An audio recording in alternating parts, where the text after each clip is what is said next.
Hello everybody, welcome, Macro Talk 2.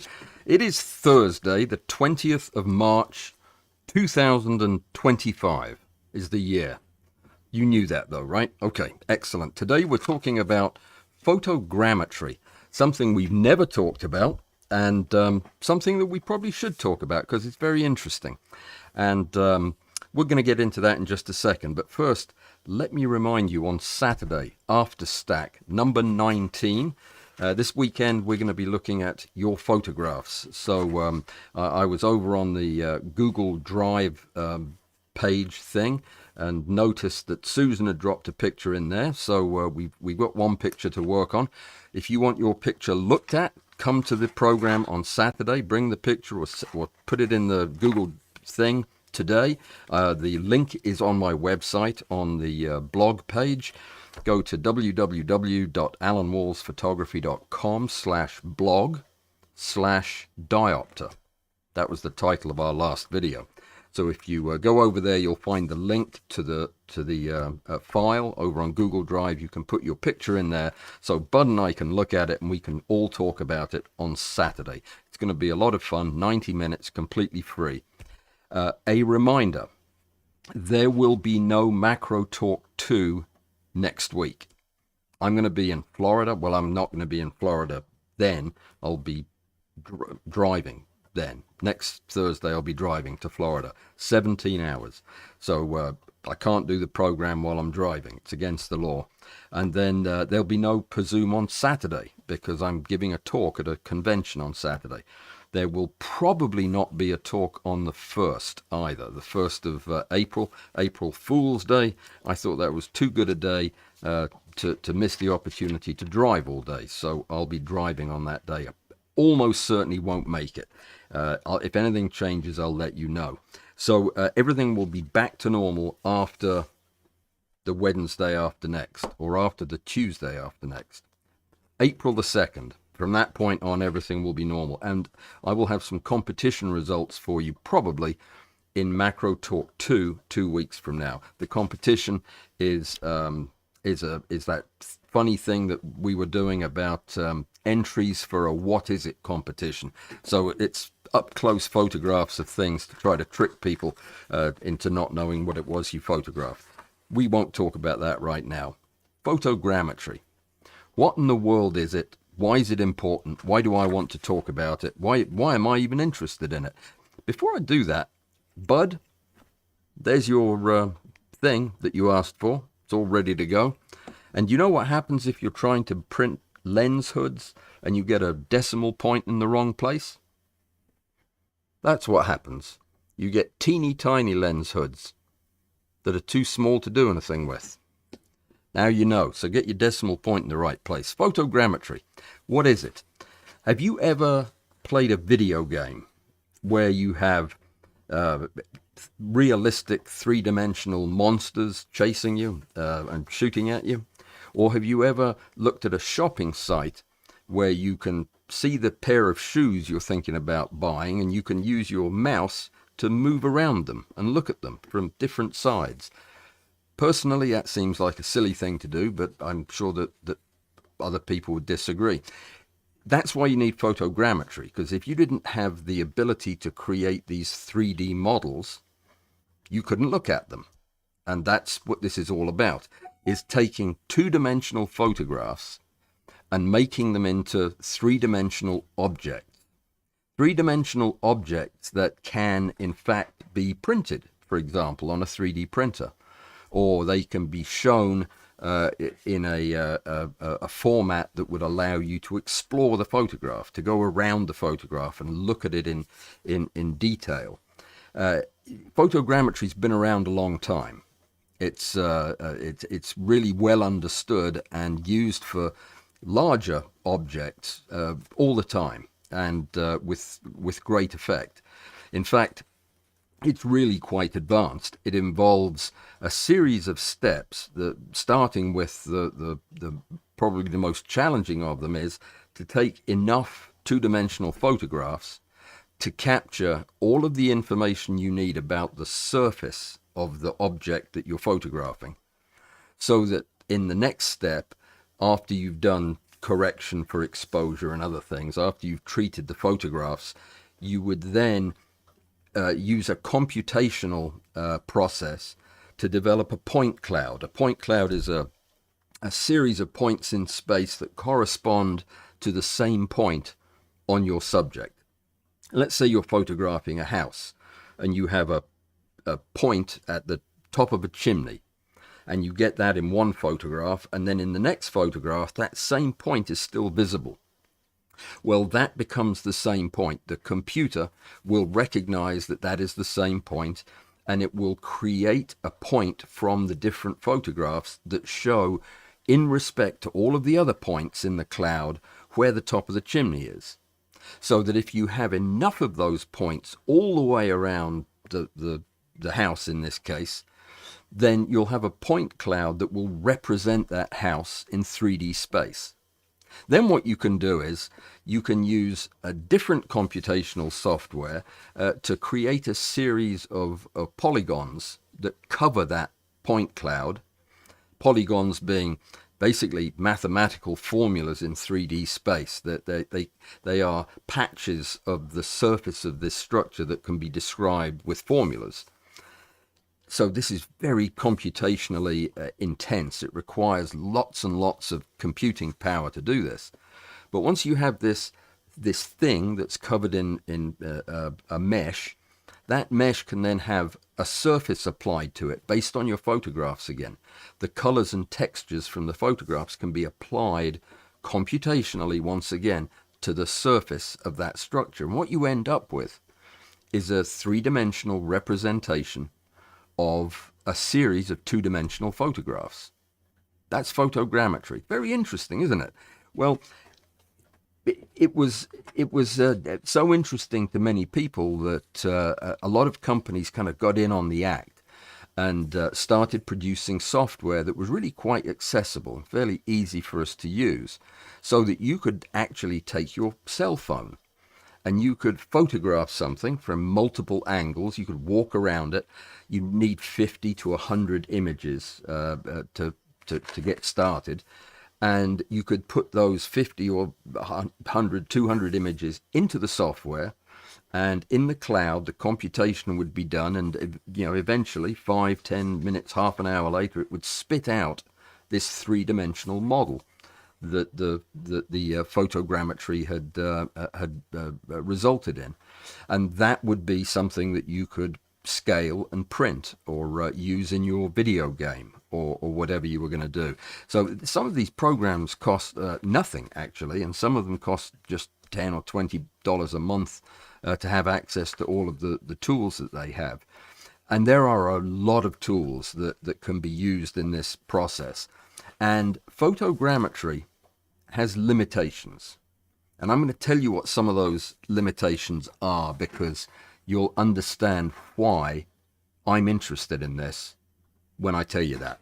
So what they're good at, what photogrammetry is good at, is making 3D models of real world objects very accurately, very consistently. It will take that automobile and it will make a very realistic model of that automobile from the photographs that you take. It's relatively inexpensive to do. You can gather the photographs quite easily.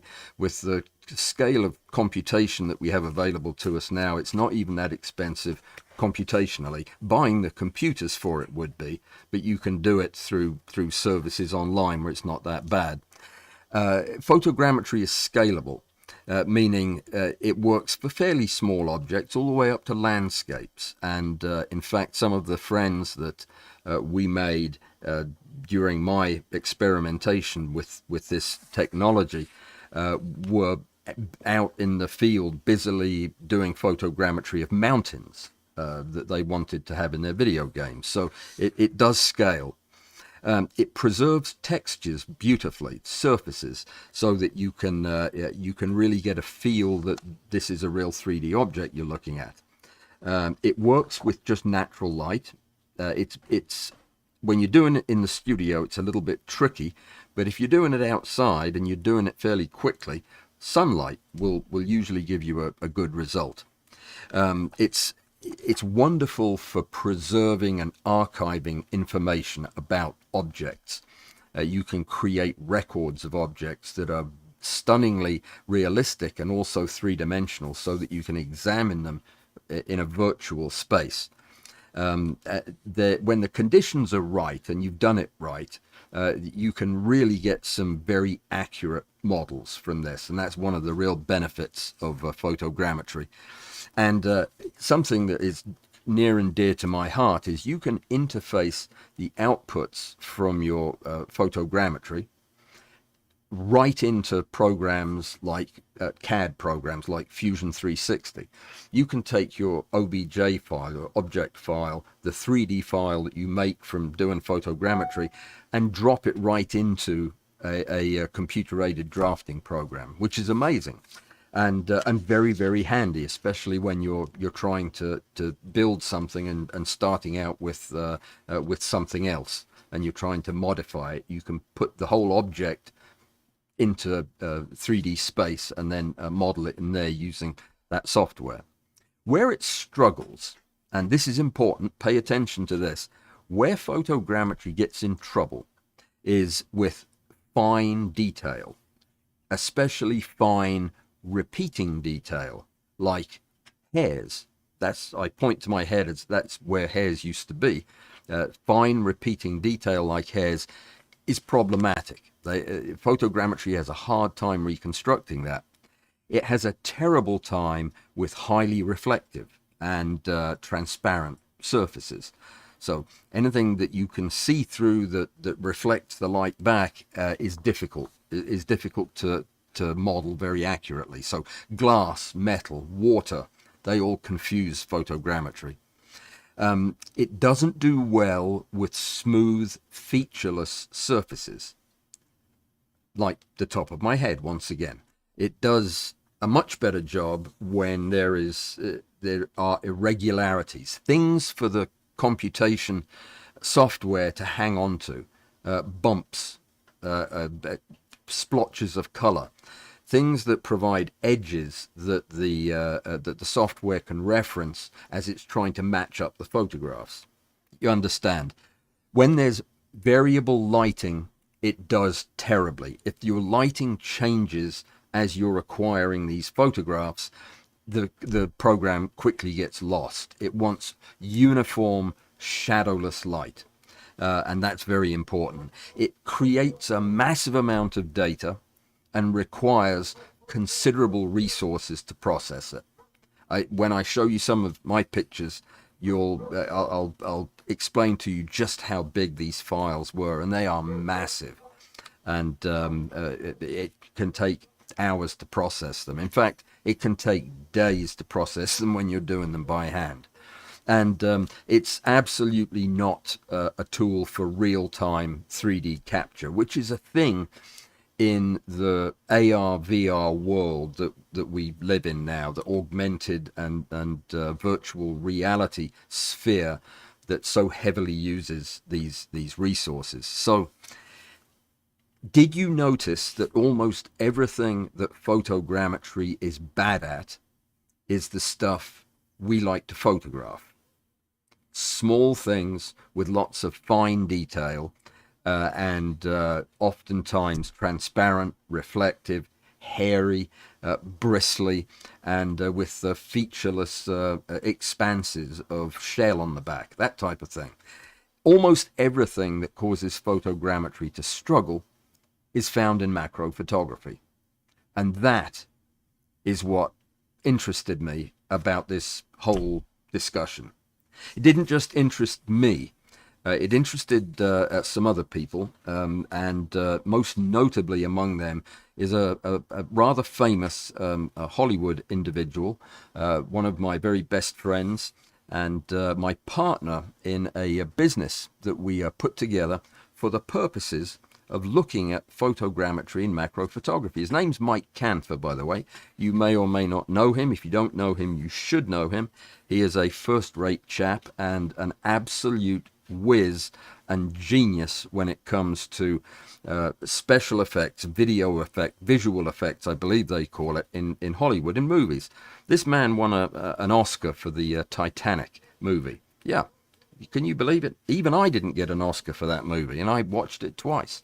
But Mike and I got really fascinated with this whole question of the limitations of macro photography when it came to photogrammetry. And we wanted to get to the bottom of what was going on and see if we could push the envelope a little bit. So we started out by doing lots of research, and we spent a lot of time in meetings discussing all of the aspects of photogrammetry that we found so interesting, and immediately started doing tests and experiments to see what it would take to capture images that we could then model realistically with the tools that were available to us. And we did this out of interest, to be honest, but it was also because we recognize just how important this is in industry and in art, and how much more important it's going to get as things like AR and VR really take off. Part of this was looking at the new headsets that Apple was talking about. That kind of prompted a lot of our interest in this. One of the first things that we got to do, by the way, when we formed this little company, and it was Mike and I and a couple of other folks.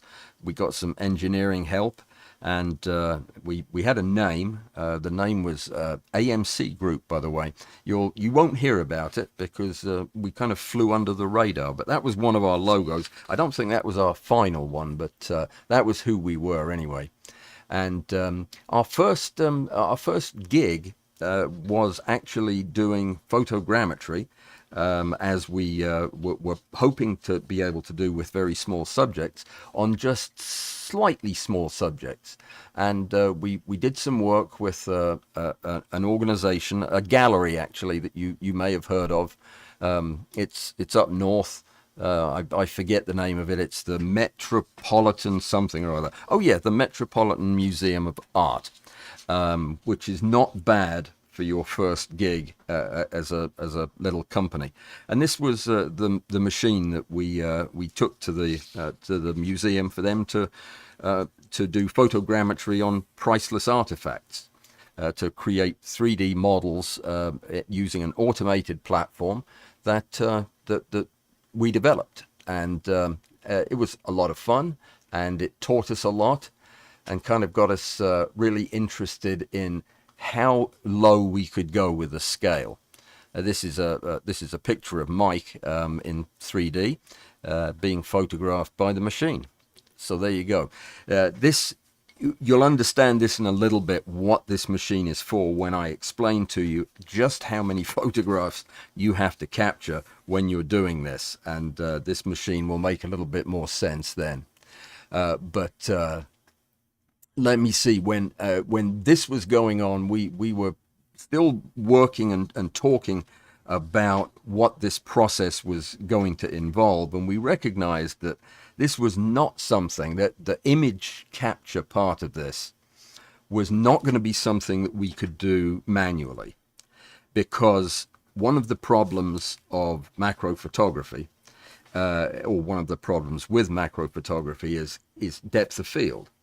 We're working with tiny subjects. We were working mostly with small insects, but small insects, the way we were photographing them with macro lenses at close to the minimum focus distance, our depths of field depth of fields, one of those two, was extremely narrow, shallow. And that meant we couldn't just take a picture as we would go around our subject. We had to take enough to stack.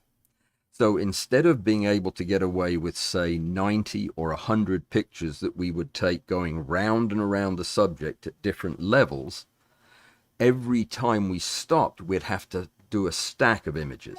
So it would be a stack, we'd move the camera, a stack, we'd move the camera, and so on. And we'd do a circle up above, a circle around the middle, and a circle at the bottom.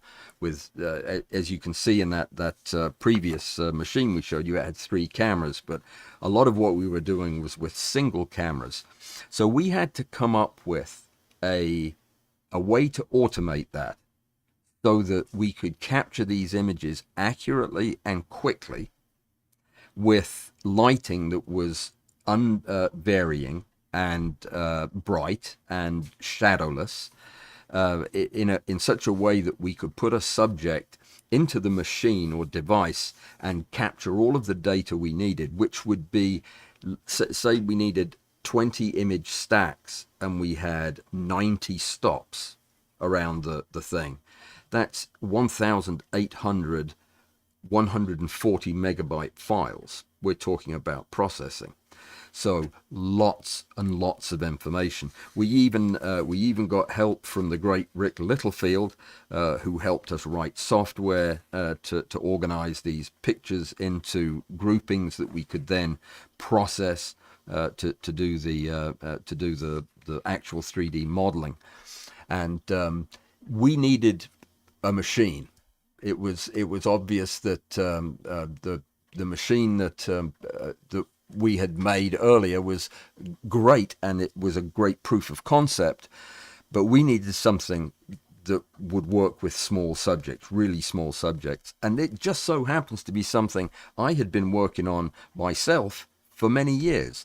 And for those of you who ever talked to me about this, I'd been doing drawings and sketches of what this thing would be like for forever.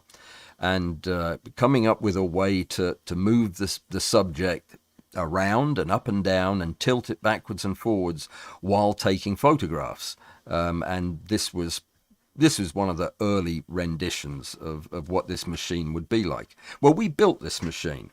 We built a prototype of it, and all was looking good, and we've got some fairly decent results with it. And that's what I want to show you next, because we were fairly proud of some of our early results. I'm going to show you the very first one I did, the very first image capture and then processing of that image using a couple of very advanced software programs to try to make a 3D model out of a beetle. This beetle. And you can't see it, can you? There it is. It's because it's little, you still can't see it, but you will in a moment. So this is the first 3D model that we made using this technique. And it doesn't look like much, does it? It looks a bit odd, but this is what photogrammetry yielded from those photographs that we took. So here are some 500 or 600 photographs that have been processed, and we have now a model that we can get up close to, and we can examine, and we can walk around. Imagine this as a hologram at a museum or at a kid's discovery type place. The possibilities seemed pretty impressive to us, and a lot of this was really exciting, and a lot of it was really weird and disappointing, like the hairs.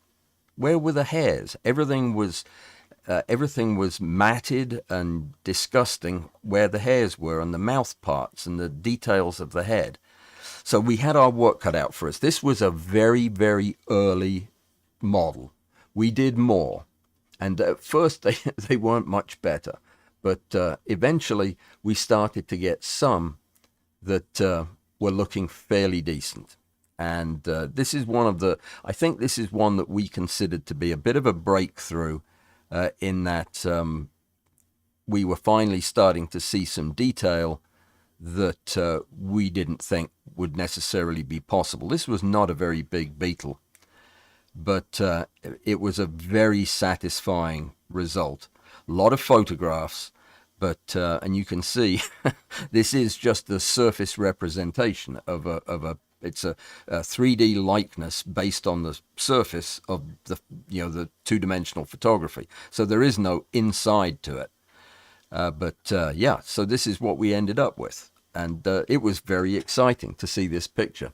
But we got more and we got better, and the more we did, the better we got, and we decided that there were some problems that were really very insurmountable in this process.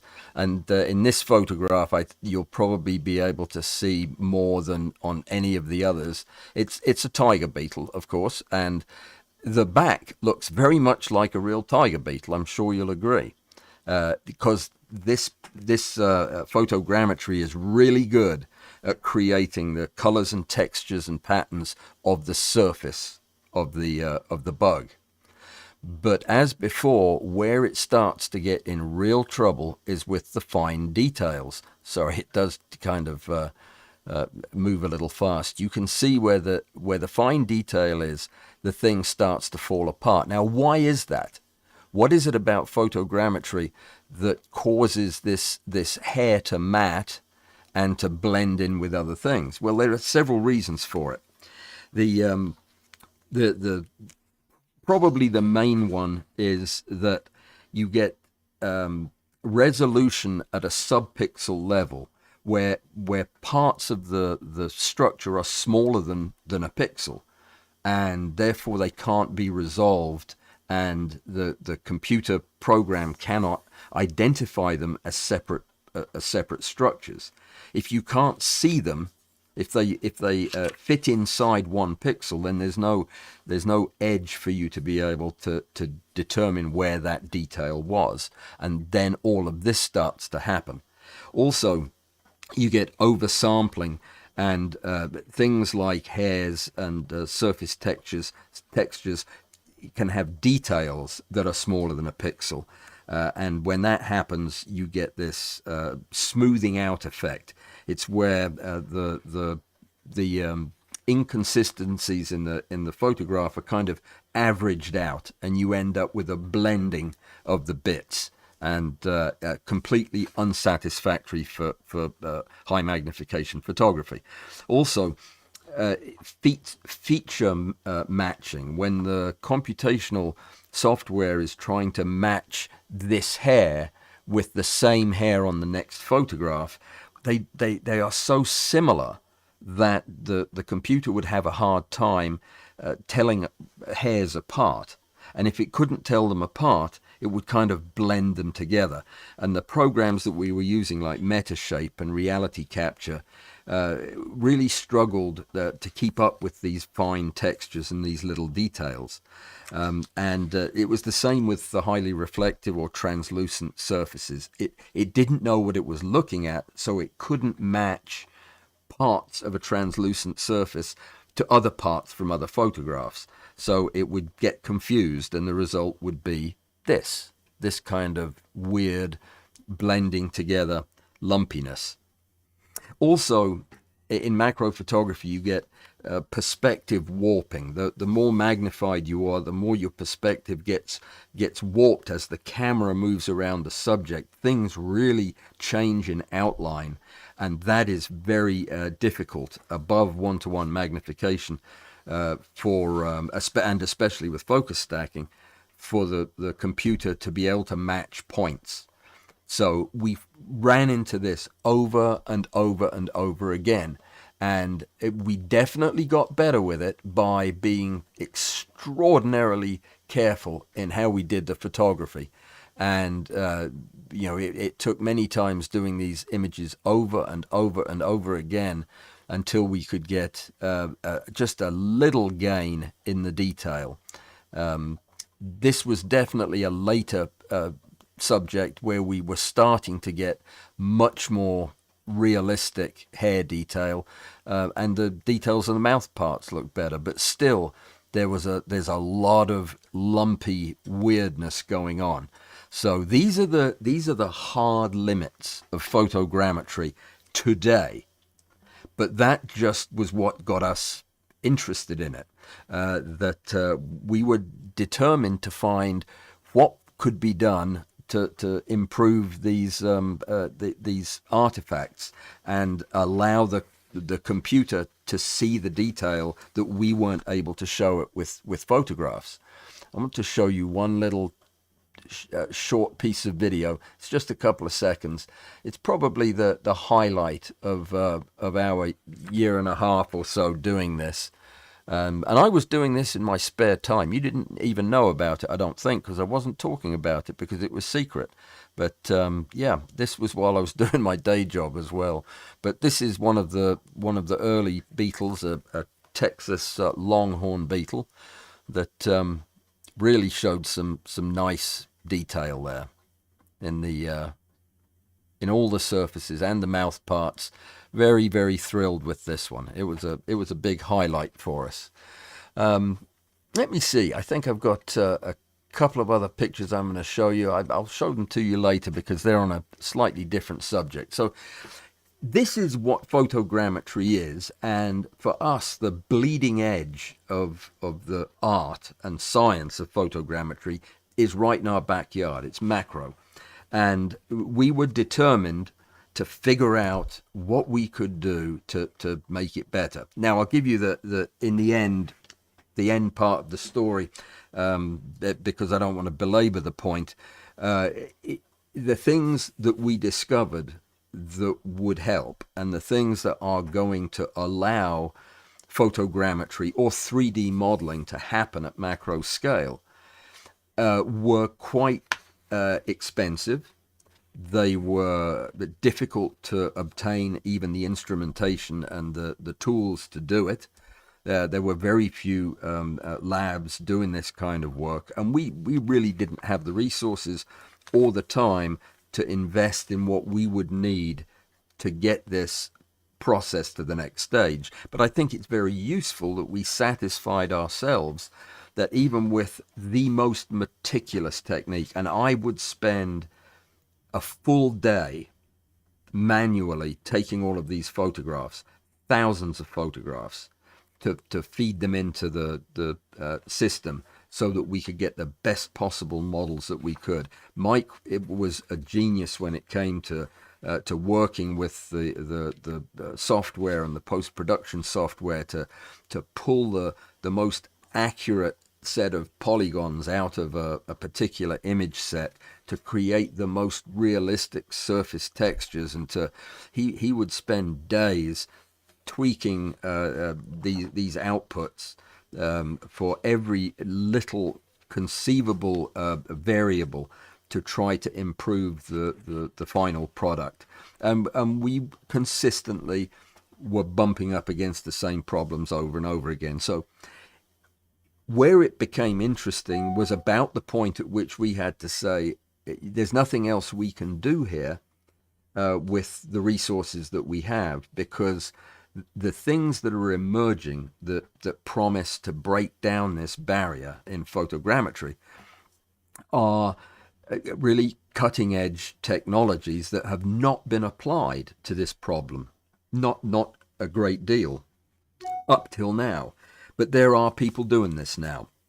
And I want to talk about some of the emerging technologies that are augmenting photogrammetry. Photogrammetry is not going away.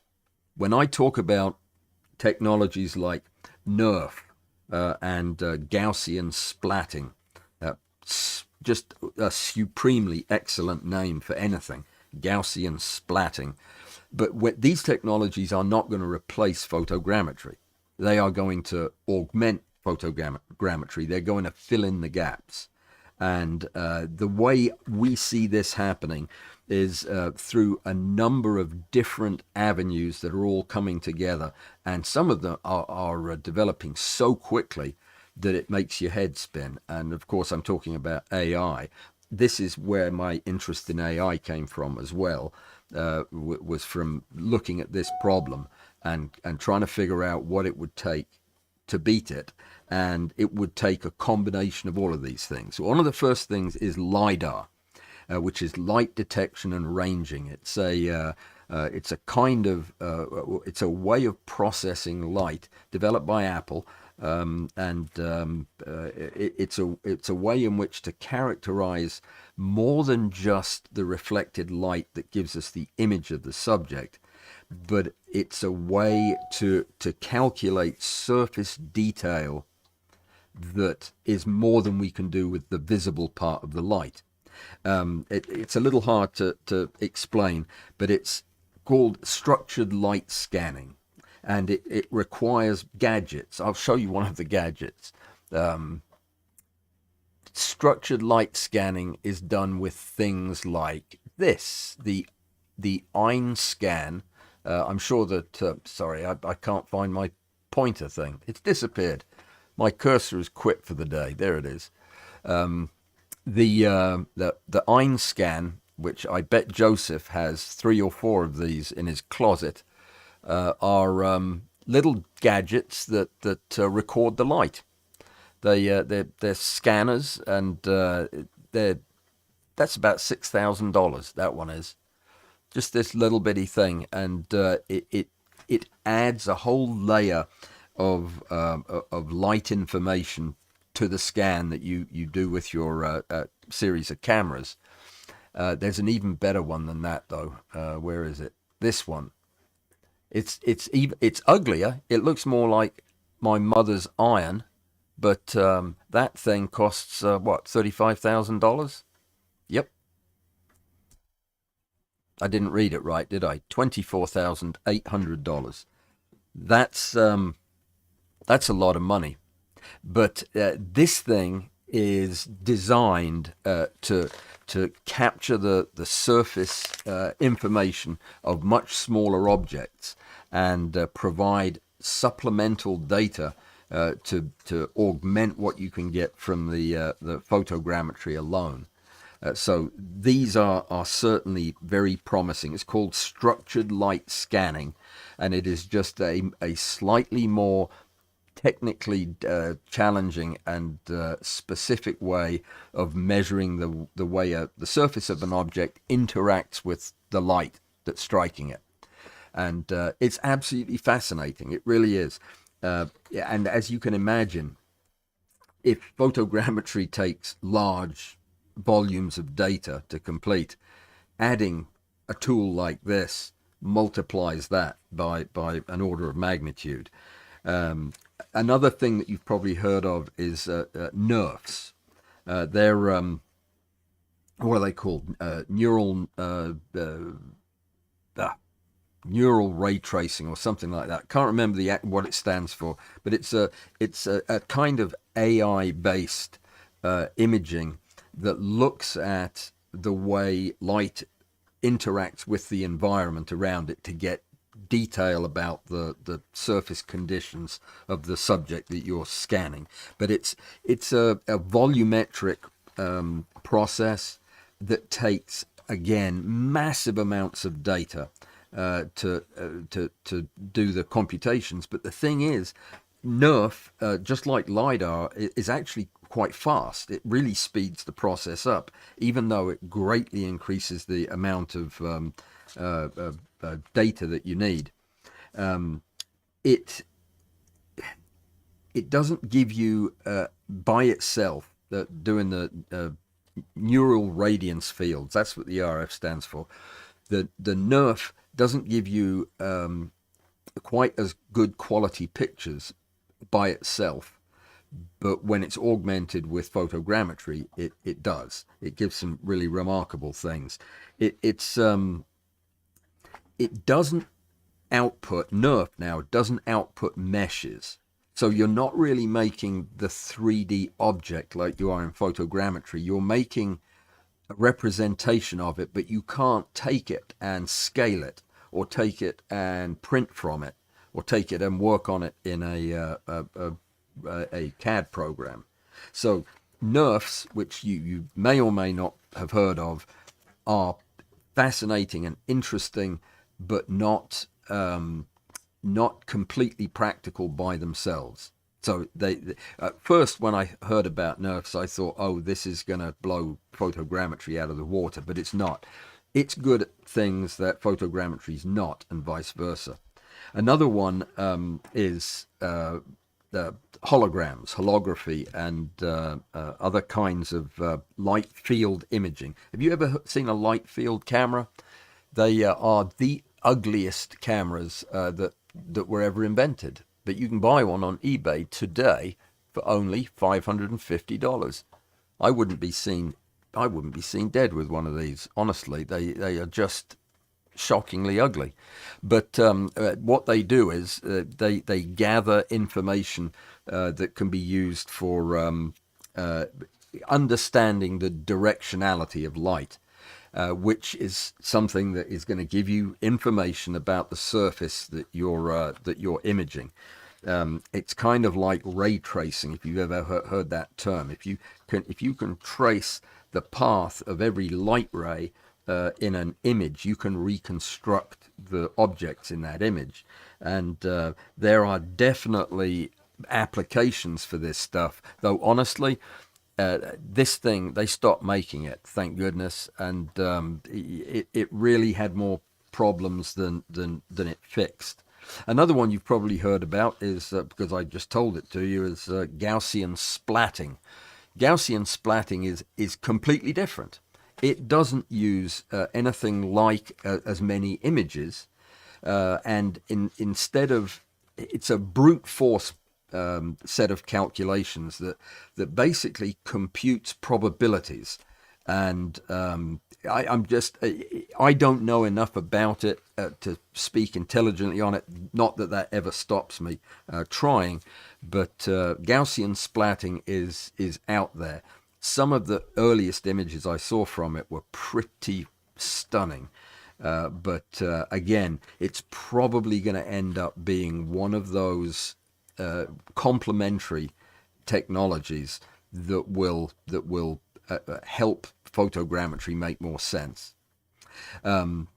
So I think that's probably enough about the new technology that is currently out there. Though there are new and exciting developments with AI, and that is going to be one of the elements that I think is going to catapult the whole photogrammetry thing into the stratosphere when the two come together in a meaningful way. Let me tell you what I mean by that, because that probably didn't make much sense. Here's the problem. Photogrammetry takes the most realistic, spatially appropriate images of the macro subject. It just doesn't do the detail real well. So what if you had a program, an AI program, an intelligence machine, just like the large language models that learn language and are trained on language? What if you had such a program and you trained it on insect mouth parts or insect hairs? If you had a program that knew what we were trying to image, maybe it would be able to fill in the gaps in a meaningful and progressively more accurate way as it learned more and more about the subject, as it looked at two-dimensional photographs that we would feed it, that would show the structures that we're interested in. It would build a larger and larger repository of data from which to draw conclusions about what we were seeing in our photogrammetry.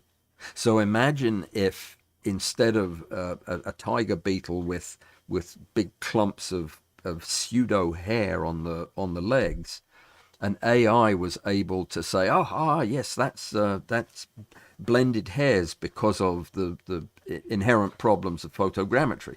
I will replace those with hairs where they need to be. And all of a sudden you start to get a rather complicated computationally image in 3 dimensions. And I think that is absolutely where this is going. And certainly you can understand why it kind of left Mike and I in the dust, because yeah, I mean, when we were talking about this stuff, nobody had said the words large language model to me. I had no idea what Chat GPT was. This was in the dark ages, a year ago, long before we knew anything about that. So the capturing of this ultra fine detail, I think, is going to take several things. There's another thing that might help this, and that would be using what we call a hierarchical structure for the shooting. And we did this. Hierarchical photogrammetry is where you do a quick, low fidelity pass on the subject. You would do your initial set of captures, and that would give you the shape and size and layout of the appendages and where the eyes were and everything. And then you would do focused, very limited areas of interrogation where the fine detail was. So that would be a way of spreading your resources more economically over the object, so you could put more effort into defining the fine detail, possibly with the help of an AI, or information from LiDAR, or information from Gaussian splatting, to put together a more and more robust picture of what you're looking at, without wasting a lot of time gathering images that aren't going to help in the end. And then you use a hybrid photogrammetry upscaling program, kind of like a photogrammetry version of Topaz. What's it called? Gigapixel? Yeah, that. If you were to imagine the program that was designed to write exactly the same actions, processes on photogrammetry output as it did on images, then that could be the glue that holds the low fidelity and the high fidelity passes together. So it could be done. We did it manually. We would do a low fidelity scan, and then we would set up series of stacked shots that focused primarily on the areas that were causing the most problem, like the mouth parts. Indeed, I do believe that Texas longhorn beetle thing that I showed last was done that way. I believe that we did some focused shooting on that. So there are software programs out there that allow you to do this, that allow you to do a low fidelity scan, and then do a high resolution detail scan, and then merge the outputs together. Reality capture is one of them, and they have a process called detail injection, where you can specifically inject detail from a substack, if you will, into a particular area of the image, which is pretty cool. You may have heard of Blender. Blender's a fascinating piece of software that I first encountered through this process. And Blender has what's called multi-resolution blending, or multi-resolution projection, I think it's called, where they will take photogrammetry outputs in multiple different degrees of resolution and blend them together into a single image. Amazing. Metashape has something called region-based processing, which is much the same concept. It allows for localized high detail augmentation of parts of the image. The other big thing that I was just talking about that I think is going to help make this high resolution capture even more effective is super resolution of fine textures using programs like Topaz Gigapixel. Now there's one called Deep Learning Super Resolution that I think has already been worked on, but yeah, I'm not exactly sure what that involves, other than learning what the detail is supposed to look like and then augmenting it where appropriate.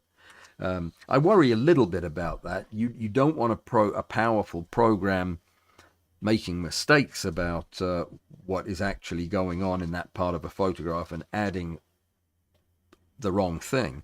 But that's yeah, that's probably a misplaced concern, because these programs are training. They are constantly improving as they learn more. So I would expect this to probably be of limited help initially, and then to rapidly gain traction, like all of these AI tools seem to be doing.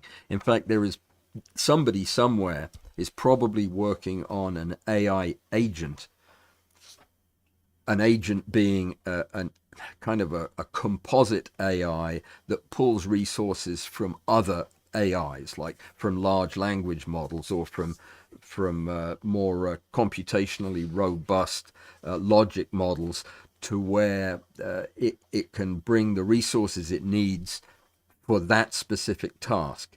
And I think an AI agent may well be looking at this already.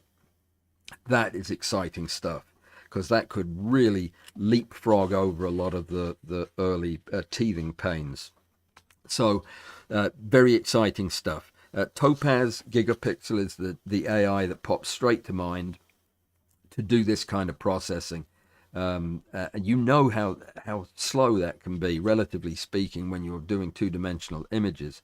Imagine if you were trying to pre-process the massive images, and thousands of them for a single set of computations. That could be very resource intensive. There's a program called DPT, depth estimation. Midas is what they call it for short. They use it for mesh cleanup, for taking the polygon mesh and using mathematics to clean it up and smooth it out. And apparently it's very effective. I've never used it. I need to check with Mike to see if he's used it, but that's a pretty new one. The NVIDIA group has a 3D texture enhancement program already that's used in 3D reconstruction, and that might be very helpful in these macro scale subjects. There are mesh refinements other than the one I just mentioned that would allow you to combine NeRF with photogrammetry. If you had the software to do this AI-driven hybrid refinement of the mesh, it's because the neural radiance fields, they preserve the fine texture, the hairs, and those fine details that get lost in photogrammetry. And by blending the two together, you could get the fine details back while maintaining the more robust overall structure from photogrammetry. And that's probably closer than anything else we have right now. That is probably in process. In fact, I'm a little bit disconnected from the state of the art in this, because I've wandered off down different rabbit holes of late with other aspects of AI. Though preparing for this discussion today has really lit a fire under me. I was talking the other day to Jay. You may know Jay. Now I'm going to forget Jay's last name. He's a brilliant photographer who has developed all kinds of machines in this area, and was talking to him at was in my camera club the other day, and we were talking about stuff like this. I'd be very interested to hear what he thinks about the latest. Anyway, there are software programs that would help that AI-driven mesh refinement that are already out there and functional. I believe NVIDIA has one called Instant NeRF. It's like just add water and you get an instant NeRF. NeRF Studio, by the folks that made NeRF, also has a toolkit that does pretty good 3D enhancement. We used that. And you can bake textures into to Blender from NeRF outputs, and that's another avenue of interest to explore. So these are all fascinating options of getting a different kind of data capture with the photogrammetry to bridge the gap between what we can do now and what we believe can be done in the future. We're all but out of time, and I think I've probably thrown more than too much detail and information at you. It was really fascinating to go back through all of the photographs.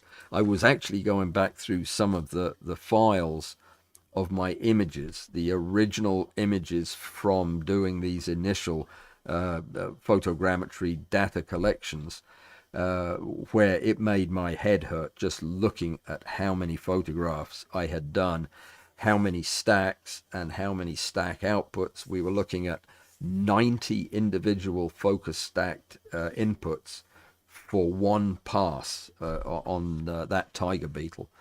So I've got all of those files still, and yeah, maybe one of these days, with a little bit of help from one of these new technologies, we're going to have a breakthrough, because my vision, and this was shared by Mike, that when we started this, we were imagining a situation where we could create three-dimensional models of insects that we know and love as macro photographers. We photograph them, we know them in 3 dimensions, but other people don't. Kids don't. Kids in school see a ladybird, and they don't see that ladybird the way we do, because we've photographed it at high magnification.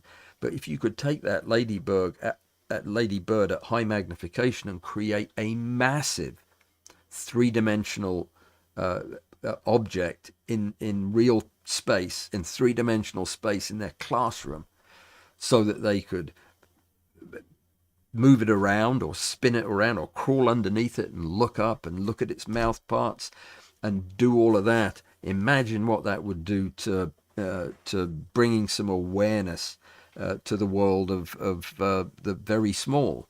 It's part of it's part of the reason I do this is to point people's attention at the very small, the stuff that sustains our entire energy economy.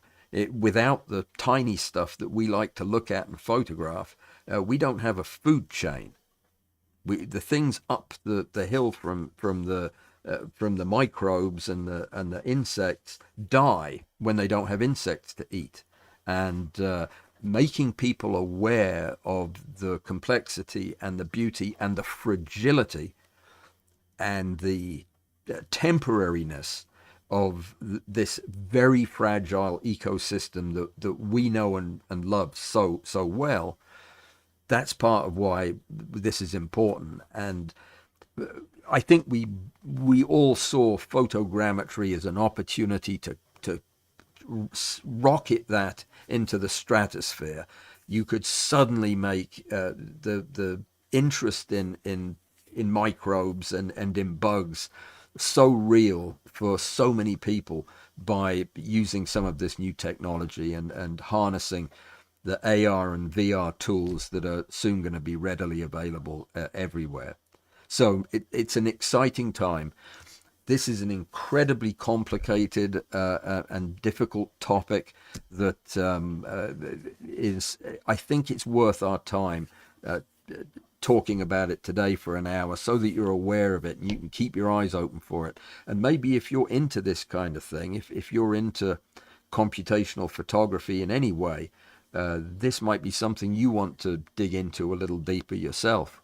One of these days, I don't doubt that I will find some way to get back into this at some level, and pick up where we left off, because I think the tools that were not available to us then are available to us now, and becoming more readily available as the days go by. I did not tell my friend Mike Canfer that I was doing this today, because I know that he will watch live streams later on.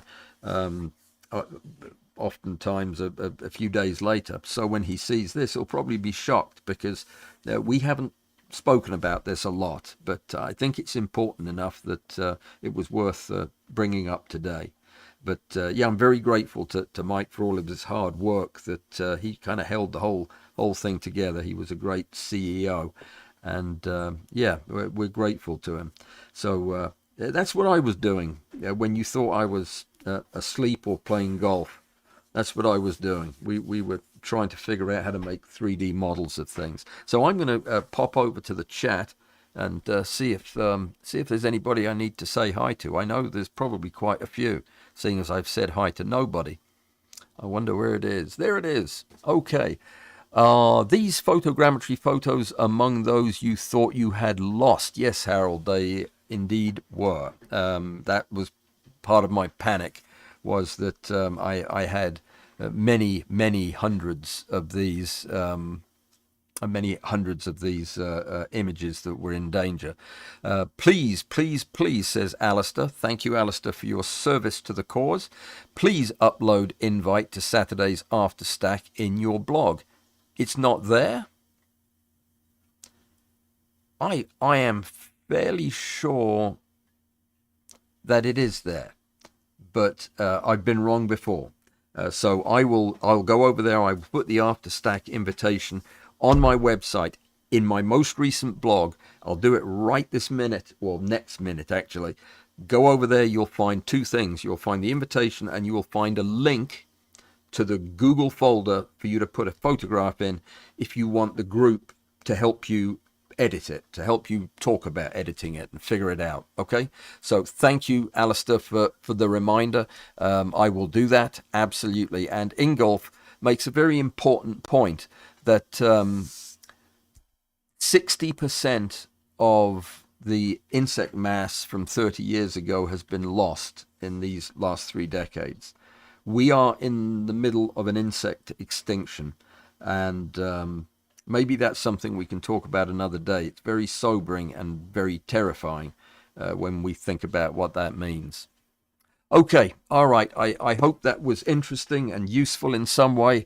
I thoroughly enjoyed getting a chance to do that. I feel like this was long overdue.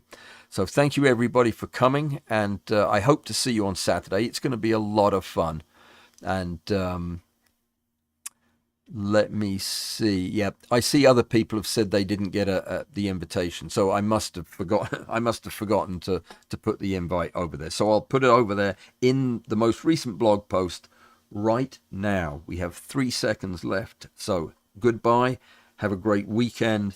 Stay out of trouble. Don't take no wooden nickels. And I'll see you on Saturday morning at 10 o'clock. Invitations on my website. Take care. Be well, everybody.